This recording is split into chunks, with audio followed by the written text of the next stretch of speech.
In this WrestleTalk news, Vince McMahon's opponent for WrestleMania 38 has been revealed. Yes, it's an actual match. My review of SmackDown, Tempest's review of Rampage, and more. Subscribe and enable notifications to always on for daily wrestling news videos so you can stay up to date about the, according to last night's SmackDown, biggest WrestleMania match of all time. Support WrestleTalk!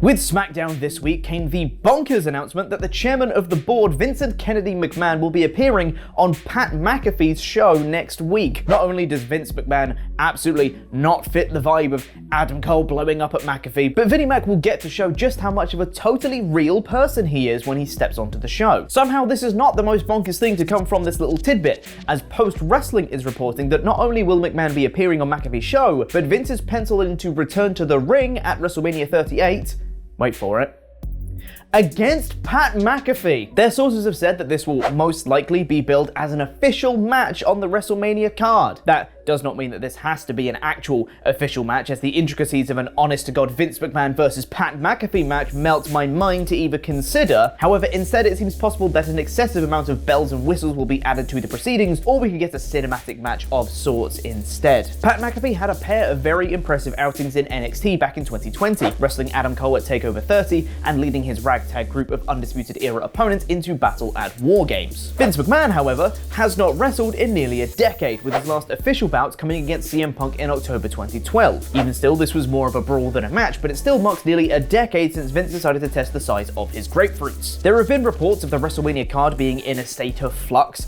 and there are still big surprises coming regarding the show, and yeah, this would have me surprised. The beauty of taped shows. They allow television people to time out their shows with plenty of notice, and they allow us to speculate over that controversial thing Max Caster said this week until it airs. Yes, AEW star Max Caster of The Acclaimed is no stranger to his trademark raps being censored, and it happened again this week. Some fans may have noticed that The Acclaimed's entrance was cut weird prior to the main event on Rampage, but that was because a line had to be cut from Caster's entrance. During the live performance, fans could hear Caster say, "Play with The Acclaimed, you gotta be stupid, this guy's as popular as Vladimir Putin." Just a friendly reminder that the threat of war and considerable loss of life are probably not things to joke about in a wrestling promo about your friend wrestling a fruit with Ray-Bans. Meanwhile, in other news, the line, "Yo, I don't like you, Anthony's about to come fight you, best friends, very nice, very evil, but I guess you're not friends with any black people," was left intact. And now it's time for my review of SmackDown in about 5 minutes. The show opened with a long video package about Brock Lesnar and Roman Reigns, and ended by saying that their upcoming match at WrestleMania is the biggest WrestleMania match of all time. Are you sure about that? The show then began with the crowd, and then they showed that same graphic again of the biggest WrestleMania match of all time. After they showed another graphic saying that tonight is the contract signing of the biggest WrestleMania match of all time. I'm just getting a slight inclination, just a hint, that maybe WWE might care about Lesnar versus Reigns just a bit too much. In the ring, Michael Cole introduces Ronda Rousey, who cut a seemingly very nervous promo about winning at WrestleMania before Charlotte Flair came out and cut an obnoxious promo about her winning at WrestleMania. Sonya Deville then ineffectively attacked Ronda Rousey, and Ronda stood tall to end the segment. That's right, we've got Charlotte versus Ronda Rousey, and now we've got the heel authority figure going against the babyface challenger again. It always works. Next week, it's Ronda versus Sonya. 3 weeks ago, we had New Day versus Los Lotharios. The week after, it was New Day versus Los Lotharios.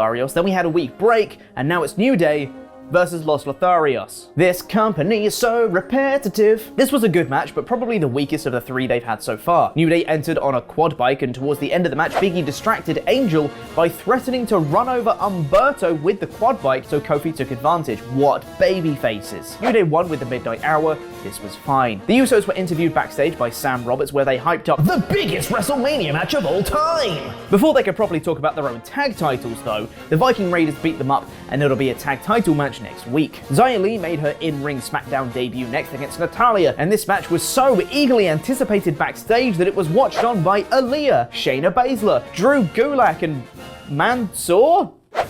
What a weird selection of people. Xia Li won this match, and it was fine, though her doing her whirling arm fire-up spot looked a bit like...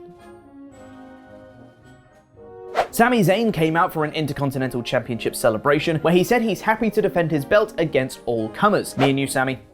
Two peas in a pod. Johnny Knoxville interrupted the segment and said he wants to face him for the title, but Sami said he doesn't belong here, he doesn't even go here, and then beat him up, delivering 2 haluva kicks. Backstage, Ricochet interrupted Zayn, so Adam Pearce made Ricochet versus Zayn next week for the Intercontinental title. That could be a lot of fun if WWE want it to be. We then got reminded of the biggest WrestleMania match of all time, before we got Sasha Banks versus Shotzi. Remember when these two had some kind of like intense blood feud or something? Naomi came out for commentary to watch Banks win quickly in a few minutes, and then afterwards got into the ring, stood alongside Banks, and announced that everyone was looking at the next women's tag team champions.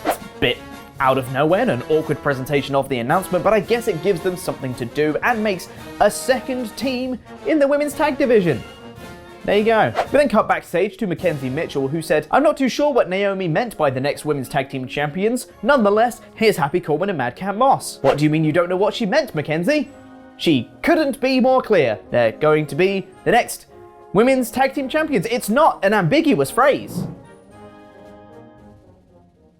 Corbin and Moss got reminded of Moss nearly dying at Elimination Chamber before it's going to be Corbin versus McIntyre next, despite WWE social media team announcing before the show it was going to be McIntyre versus Moss in an Elimination Chamber rematch, which of course did still end up happening, as Corbin chickened out of the match and said Moss deserved this rematch to get revenge on McIntyre. Moss didn't seem too happy about it, so we're getting dissension between Moss and Corbin, which I think we all wanted to see. McIntyre eventually won against Moss, but they were really playing up Moss's neck injury, so McIntyre absolutely should have squashed him here. Also, Moss was the injured underdog babyface, and McIntyre was a dick for beating up an injured man. This company doesn't understand storytelling. Ronda backstage said she's going to beat up Sonya Deville next week, and then we had the main event segment, which was the contract signing for the biggest WrestleMania match of all time. Roman Reigns came out and Paul Heyman cut a promo saying this was the biggest WrestleMania match of all time. Bigger than Hulk Hogan versus Andre the Giant, bigger than The Rock versus Stone Cold Steve Austin, bigger than when The Undertaker's undefeated streak ended at WrestleMania.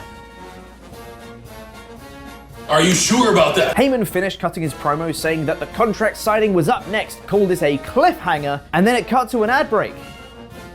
No, Paul, not really. I was actually exactly expecting the contract signing to come next, what with the announcement that the segment was happening and everything. After the ad break, here comes Lesnar, who cut a decent promo saying that he was going to beat up both Reigns and Heyman at WrestleMania and unify the titles. That fact was mentioned quite a few times on this show, in that the titles are seemingly actually being unified rather than Reigns holding 2 belts for a while, then vacating one because he can't be bothered to defend it, which is what I had originally predicted to happen. I assumed that they would essentially remove the Universal Championship from existence and have Reigns carry on as the WWE champion, but who knows. Reigns fired up and said that he runs this show, that cameraman is mine, the commentators are mine, these people are mine, that WrestleMania sign is mine because I am WrestleMania, and the security guards in the ring are mine too. They all turn to face Lesnar, and of course, they get beaten up a whole bunch, including Lesnar throwing a chair in some guy's face. Jesus, Brock. Who throws a chair? Honestly. This was alright. We've got 5 more weeks to build to Mania though, and if Lesnar and Reigns are going to be featured on Raw and SmackDown every week in the lead up, I hope they've got enough material to last until then. What did you think of the show? Let me know in the comments and by voting on our poll on a poll match on our community tab, where 72% of you voted for the biggest WrestleMania match of all time. This show was fine. There was nothing actively bad, but there was nothing actively good either. This was a show. I was honestly quite bored a lot of the time. Nothing standout whatsoever. Apart from Mackenzie Mitchell not understanding basic English. That was amazing. This gets a 3, I guess. And now over to Tempest for his review of AEW Rampage. 7 p.m. starts, come back. What's going on, WrestleTalk friends and fans? Tempest is back with another review of AEW Rampage in about 3 minutes. So this show started off bang, wrestlers already in the ring. It was the TNT Championship match as Sammy Guevara defended the title against Andrade El Idolo. There seem to be about half a dozen people going for the TNT title right now, and Andrade is definitely one of the most talented as they opened up this show with a banger of a match. Andrade and Sammy obviously worked very well together as they wrestle a very similar style, and the story of this match was that Matt Hardy removed one of the turnbuckle pads and eventually Andrade went into it, teasing more of a split up of the Andrade Hardy family office. But in in the meantime, this was a hell of a match, with Sammy Guevara looking more like the strong champion I had hoped he would be. This was a fantastic way to open up Rampage. This gets a 5 out of 5. I don't think it'll be too long before we see Andrade with gold in AEW, although I do think him losing another match is pretty telling of his place on the card.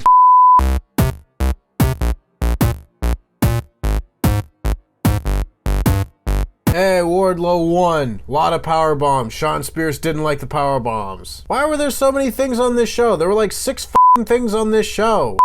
After the match, we had QT Marshall cutting a promo on Taz, saying he's the one that taught Hook everything he knows, not Taz. He said he would drag Hook by the hair down to the ring and stretch him in front of his old man, before Hook made his elaborate entrance, taking out a squad of security guys, and one of them just said no thank you and ran away. At this point, Hook versus QT Marshall might be a pay-per-view match. Hook's presentation continues to be one of the best things in all of AEW, and Rampage continues to be Hook's show. Hook out of 5, Hook. We then got the latest match in Serena Deeb's 5-minute challenge as she took on Kayla Sparks. In addition to having a name that sounds like she would be the star of a romantic teen comedy, Kayla Sparks also pulled the Rick Rude on this Friday, also appearing on SmackDown being kissed by Los Lotharios. I truly don't know how WWE and AEW will handle this latest emotional blow. Seeing this top star, Kayla Sparks, appear on the other show, it's just too damaging. However, on a more serious note, there really hasn't been much to talk about regarding these 5-minute matches. This one did go a little bit longer, lasting about half the allotted time, before Serena Deeb was able to lock in the Serenity Lock and get the win. Eventually, this has to be building towards the debut of somebody who lasts the entire 5 minutes. That will be very cool, and I'm excited to see who that might be,